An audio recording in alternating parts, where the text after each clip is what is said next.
It's Ryan with JLT. We're out here at GTR High Performance pulling in a CT5-V Blackwing here. About to do some dyno testing. Got the factory kit installed right now, so we can get it pulled on the dyno, strapped down, a few baseline runs, swap the JLT kit in, and see what we pick up.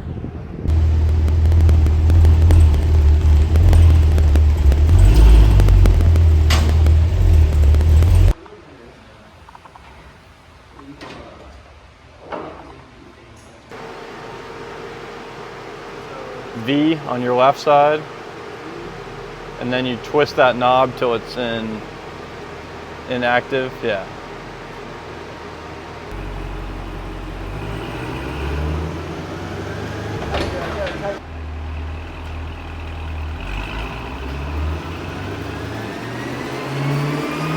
So we just finished up, did 2 runs with the factory kit installed, and really couldn't ask for better results here. 587 for both at peak, and like mid 550s for torque at peak there. But the bigger thing is that these both curves are extremely consistent.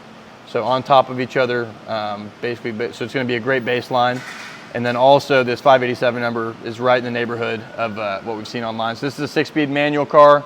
Both were done at about 185, 190 coolant temp, and back-to-back runs at 587 both times. So super happy with the results. We're gonna get the JLT kit swapped in right now, and we'll talk to you then. Hey, we've got our JLT intake here installed. This is our no tune required kit. So we're still picking up from the factory scoop. Got a large opening pulling from the fender here on this side. You can see our tube's a lot more circular. Doesn't have that huge indent the factory tube has there. And then we're sealing to the hood here. So you can see the filter, but it's completely sealed once the hood's closed. So that's pretty much our intake. We also offer a tune required version for this too, with a slightly bigger tube, even more power to be picked up, but you need to tune the vehicle's ECM. But this is just gonna bolt right in, and we'll tell you how much power it picks up here in a minute.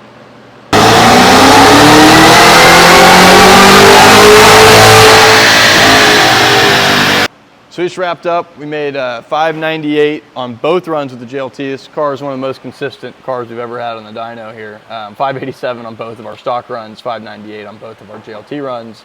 The torque differed a little bit, so I'll close these. We're gonna open the best of stock, which was the 2nd run, and then the best JLT, which was the 4th run. And I'll show you real quick. So if we open up that run 2 and run 4. So you can see a peak pickup of right around 11, 12 horsepower. But in the mid-range here is where it's really impressive to us. We're picking up about 18, 20 horsepower, and then close to like 30. Right here is 20 foot-pounds, but we can go back and find a different point. 522 over 522, another 20 foot-pounds. So the torque increase is pretty substantial, 23 foot-pounds right here, and then all the way through, picking up like 17 to 20 horsepower. Starting at this like 3,000 RPM mark all the way through about 5,500. So where you're using it most of the time too. So we'll download this and have this attached on the website. But right here you have 405 versus 423 and 524 versus 547. So pretty significant, 23 foot-pounds, almost 18 horsepower, right at that like 4,100 RPM mark here. So we're super pleased with the results. Thanks for watching and tuning in.